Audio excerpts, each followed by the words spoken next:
Bonjour, ravi de vous retrouver pour cette nouvelle vidéo. J'espère que vous allez bien, que vous êtes en parfaite santé, physique, morale, que vous n'êtes pas trop, entre guillemets, écrasé par le poids de cette, je dirais pas ambiance, mais de cette lourdeur qui nous entoure. Bref, voilà, j'espère que votre quotidien ne s'en ressent pas trop et que vous arrivez à trouver des lignes de fuite pour puiser de la lumière là où vous pouvez la puiser. Alors aujourd'hui, je vous retrouve pour une vidéo qui n'est pas une vidéo sociétale, qui n'est pas un cycle de lunaison, mais c'est pour vous présenter le thème de monsieur Jean-Luc Godard qui nous a quittés. Alors, je ne vais pas me lancer dans la totalité de l'interprétation de son thème. Là, je vais essayer d'angler mon interprétation et je vais principalement insister sur la planète Uranus. Voilà, Uranus est ici. Hein. Vous l'identifiez aisément, ce petit H rouge avec un petit balancier au centre. Hein, voilà. Et pour moi, Uranus est très très intéressant à observer dans le thème de monsieur Jean-Luc Godard. Je trouve que c'est une signature dans son parcours, très nette, et on voit qu'Uranus est angulaire sur la cuspide de la maison 7. Hein, ce qui veut dire que on a là une signature uranienne dans sa relation avec les autres, puisque la maison 7 est la maison, on va dire, de l'autre, de l'alter ego. Hein. La maison 1, c'est moi, la maison 7, c'est l'autre. Alors l'autre, vous l'entendez dans une acception très large, bien entendu. Et on voit qu'en plus, la maison 7 de Jean-Luc Godard est dans le signe du Bélier. Donc c'est une maison qui est marquée par des valeurs de feu, et en particulier par la maîtrise de la planète Mars. Laquelle planète Mars, nous la retrouvons dans le signe du Lion, en aspect avec Uranus. Nous avons un trigone Uranus-Mars. Alors j'ai oublié de vous présenter, excusez-moi, Jean-Luc Godard est né le 3 décembre 1930 à 2 h du matin à Paris, 7e arrondissement. Alors 2 h du matin, hein, les heures de naissance rondes comme ça, il faut bien entendu s'en méfier. C'est rarement le cas, mais disons que dans son thème, admettons qu'il soit né légèrement plus tôt, ça ne va pas changer grand-chose, ni pour son ascendant, ni pour la cuspide du milieu du ciel. Donc, on n'a pas de maison, vous voyez, qui soit frontalière, on n'a pas de cuspide de maison qui soit frontalière. Donc, on n'a pas à trop s'inquiéter de cette heure ronde. Alors oui, je reviens donc à mon propos de départ. Cette planète Uranus, pour moi, est très très importante et elle est la signature de monsieur Godard. Entre autres, bien entendu, sa personnalité ne se réduit pas exclusivement à la planète Uranus, mais tout de même, elle a un rôle considérable.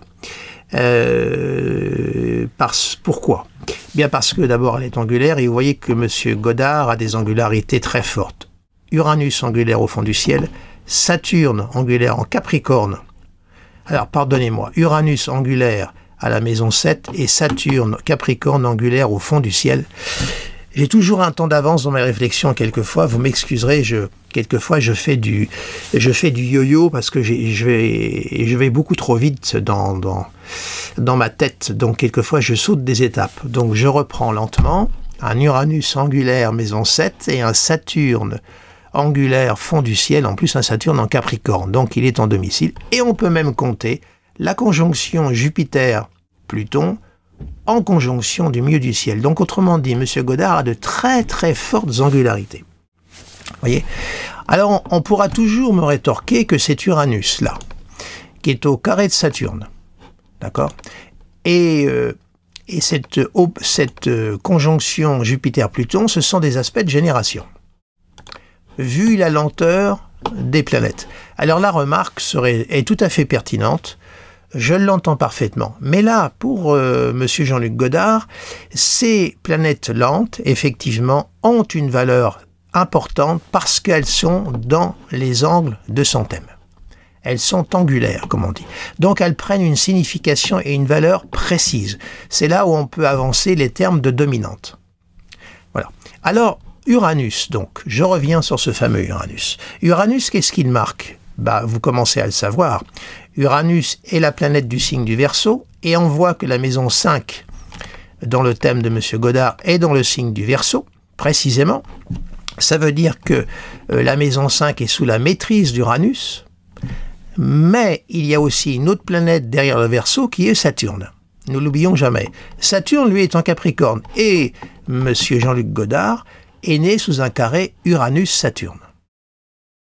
Donc on voit qu'il y a là un combat entre les valeurs de la modernité et les valeurs du passé. Il y a une tension entre ces deux valeurs qui sont toutes les deux regroupées dans la maison 5, qui est la maison de la création. C'est une maison très festive, la 5. C'est une des maisons, en fait, les plus agréables du zodiaque. Donc, on a déjà là une valeur créative qui est marquée par Uranus et également Saturne, les deux angulaires et en dissonance en carré. Et comme je dis toujours, le carré, pour le faire comprendre, c'est qu'il y a quelque chose qui ne tourne pas rond. Donc on voit déjà ce combat intérieur qui est mené entre les valeurs d'émancipation révolutionnaire du futur et celles du passé, qui sont indéniablement présentes chez M. Godard. Alors ça peut marquer aussi le milieu d'origine, qui était peut-être très conservateur. Je connais très peu sa vie, et d'ailleurs, je préfère souvent ne pas trop connaître la vie des artistes et découvrir d'abord leur thème astrologique et ensuite aller à la rencontre de leur vie pour voir les analogies et les correspondances. Mais toujours est-il que cet Uranus marque son côté iconoclaste, son côté, je dirais, marginal, singulier. Et on voit que cet Uranus bélier, alors là on a vraiment l'Uranus, comment dirais-je, contestataire, frondeur, le personnage qui n'aime pas traverser dans les clous, qui n'aime pas suivre la ligne, c'est vraiment l'Uranus de la foudre, de la guerre, quelqu'un qui vient déranger et qui vient, comment dirais-je, redistribuer les cartes. Et on voit que cet Uranus est superbement soutenu par le soleil du Sagittaire, un soleil de feu au trigone d'Uranus. Là, on a toute l'originalité, toute la marginalité, toute la singularité du personnage.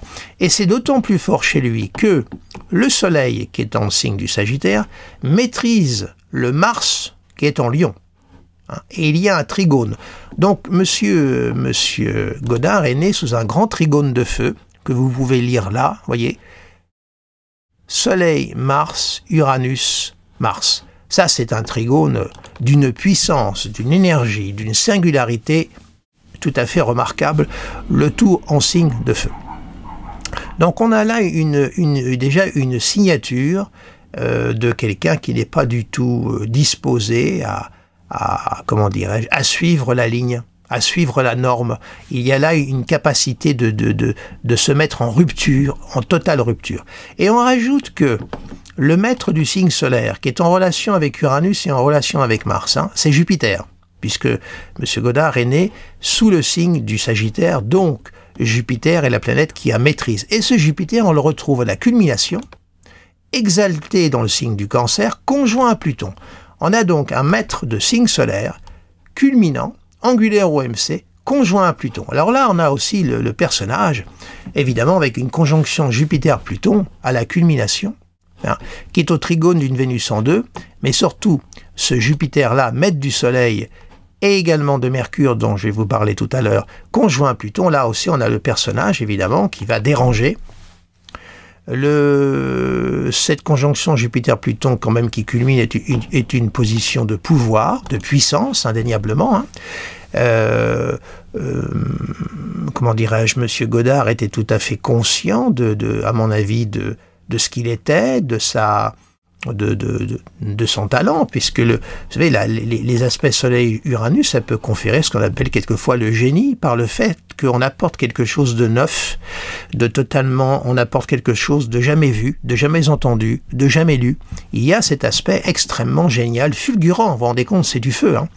Et si on se replace dans le contexte et l'époque, lorsque À bout de souffle est sorti, ce film a été une véritable bombe. Vous voyez, Soleil-Mars, Uranus en signe de feu. Ça a été un attentat dans la sphère cinématographique. Ce film a donné un coup de vieux à tout le cinéma et il a déboulé comme une comète, c'est bien le côté uranien, dans la sphère cinématographique. Il faut toujours essayer de replacer les choses dans leur contexte et leur époque. Et même aujourd'hui, si on revoit le film à bout de souffle, c'est un film qui n'a pas pris une ride en fait. C'est même un document sociologique parce qu'on découvre le Paris d'alors, qui est merveilleusement bien filmé.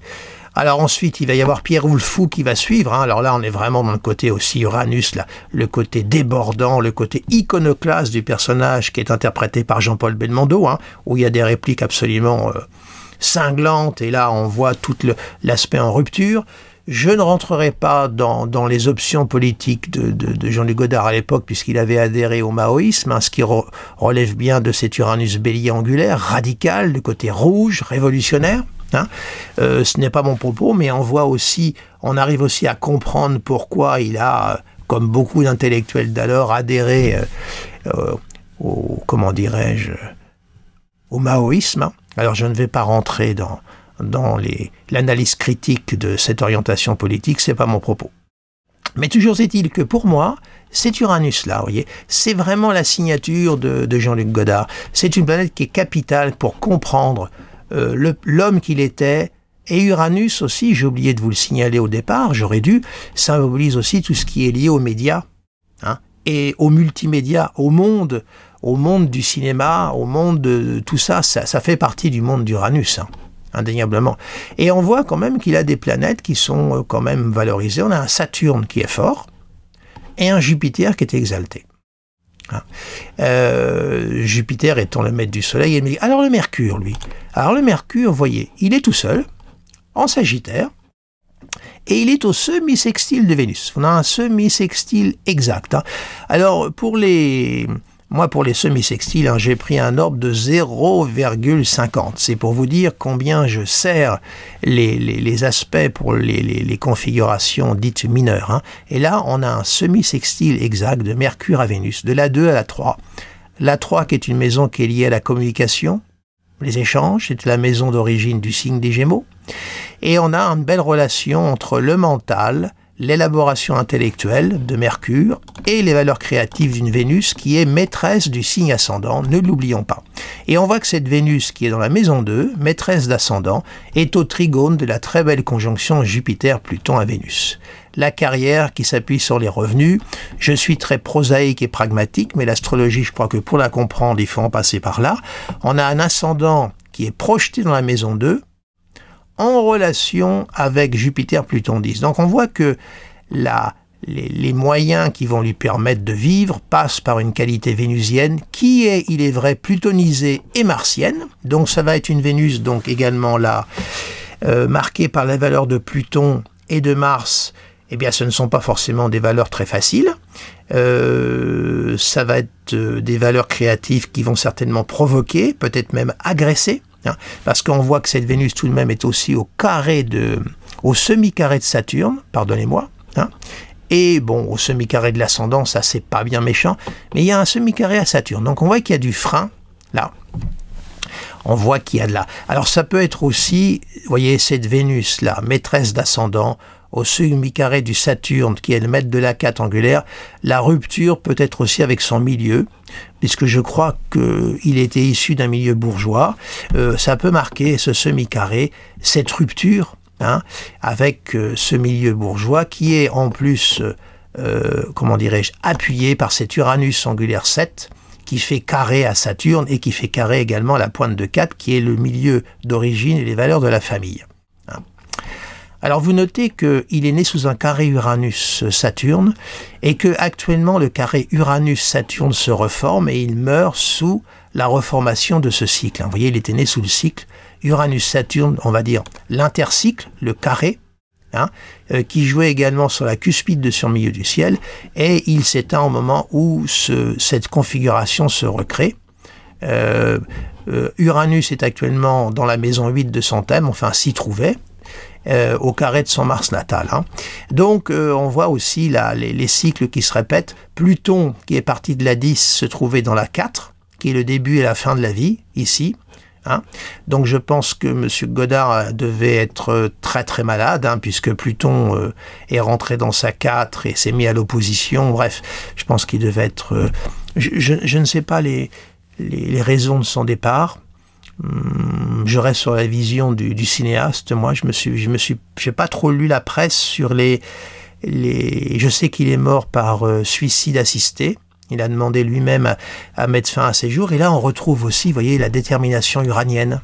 L'homme qui ne veut pas en découdre et qui va jusqu'au bout. Donc là, même la mort, il a, vous voyez, son maître de signe solaire conjoint à Pluton, au trigone du maître d'ascendant. Vous voyez, même la mort, il a voulu avoir le choix, décider lui-même de quand partir, ne pas attendre que ce soit la mort qui vienne le prendre.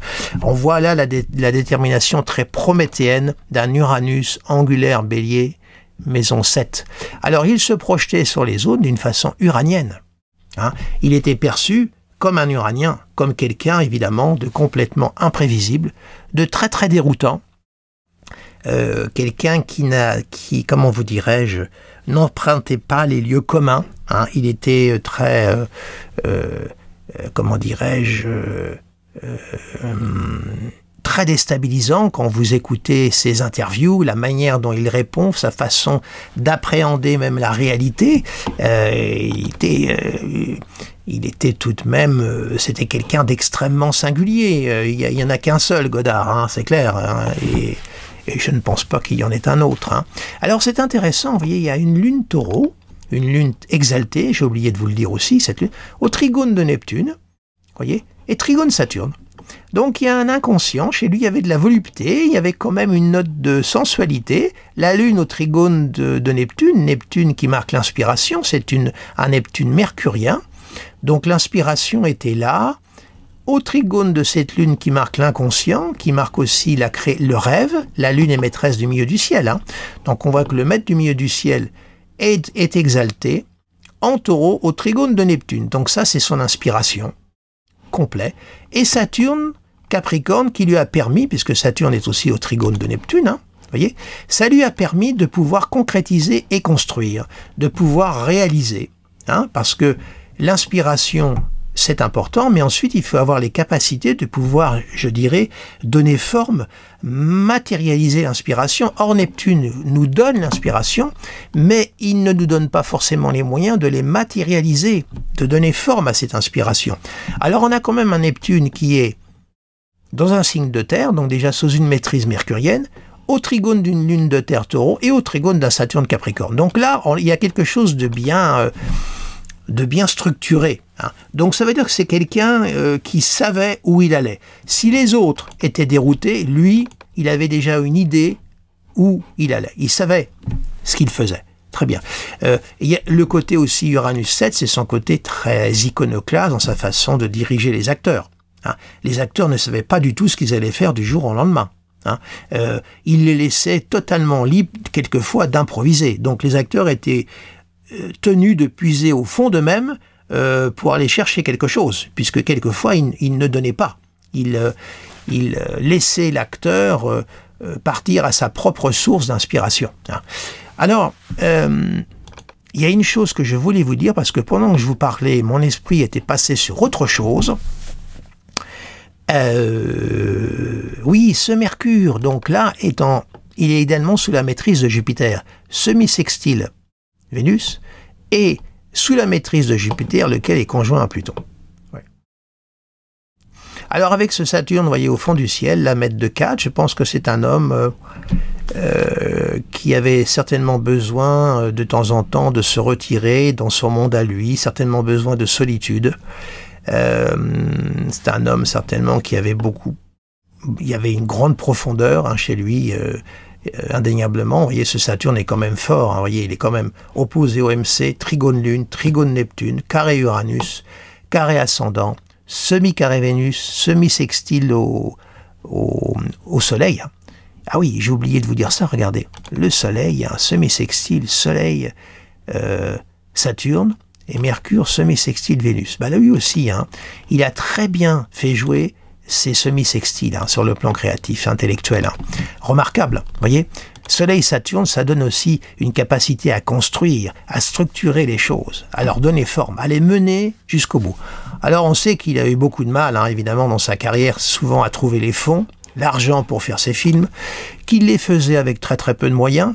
Hein, c'est ce Saturne au fond du ciel carré Uranus, hein, c'est-à-dire que c'est un homme qui allait à l'essentiel, qui était très épuré dans son travail, donc les moyens techniques, il n'avait pas besoin de sommes colossales. Bref, voilà ce que je voulais vous dire sur monsieur Jean-Luc Godard, qui s'en est allé hier. Alors comme vous savez, à chaque fois que je fais ce type d'exercice, je me lance dans le vide, je ne prépare rien avant, de manière à être dans la spontanéité avec vous et de manière à découvrir en même temps que vous le thème. Hein. Alors oui, si on fait jouer Chiron, vous voyez là un Chiron en taureau, Uranus est passé dessus en 8 là, hein, voilà. Bon. Mais bon, en même temps, monsieur Godard avait 92 ans, il y a une certaine, je dirais, logique naturelle à ce qu'il s'en aille maintenant. Mais vous voyez, c'est intéressant, hein, cet Uranus-là. Jusqu'au bout, il a tout eu en main, voilà, même la mort, vous voyez, ce maître de signe solaire conjoint à Pluton, Pluton qui marque la mort, hein, et le maître d'ascendant marqué par les valeurs également plutoniennes, Balance. Alors évidemment, l'ascendant Balance avec Vénus marque l'artiste, le créateur, ça, je ne vous l'ai pas dit, mais vous l'avez déduit de vous-même, hein. Mais on voit que jusqu'au bout, il a été en rupture. Même la mort, c'est lui qui a décidé d'aller vers la mort, il ne l'a pas laissé venir à lui. C'est bien uranien. Moi, j'aime bien ça. Voilà, alors ça, c'est très personnel. Eh bien, écoutez, voilà la petite vidéo que je voulais vous faire sur ce départ. Je n'ai pas choisi de vous faire une vidéo sur la reine ni sur Charles III, parce que la royauté ne m'inspire pas. Alors je dis ça sans aucune aménité ni sous-entendu, hein, mais au niveau de ma sensibilité, ça ne me parle pas. Alors c'est une grande page de notre histoire qui se tourne avec la disparition de la reine, je l'entends, mais j'ai pas d'inclination à en parler. Voilà. Donc je vous remercie de votre attention pour cette vidéo. N'hésitez pas à vous abonner si vous arrivez pour la première fois sur ma page YouTube. Cliquez sur le petit pouce j'aime si vous aimez cette vidéo. N'hésitez pas à vous abonner à mon site internet. Vous allez voir l'adresse qui va apparaître en toute fin. Et sur ce, je vous souhaite une agréable journée. Et je vous dis à très très bientôt pour une nouvelle aventure céleste. Au revoir.